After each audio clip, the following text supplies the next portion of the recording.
Chettinad Cement, 63 years of excellence. Your perfect concrete choice.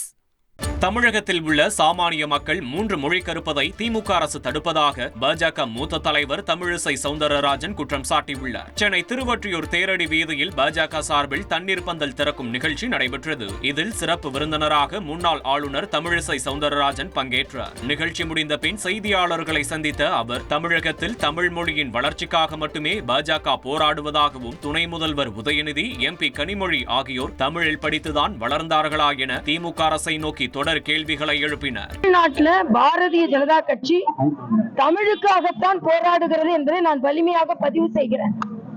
புதிய கல்விக் கொள்கையை நாங்கள் ஏன் வேண்டும் என்று சொல்கிறோம் என்றால், தாய் வழி கல்வி, தமிழ் வழி கல்வி 5வது வரைக்கும் படிக்கணும்னு தான்.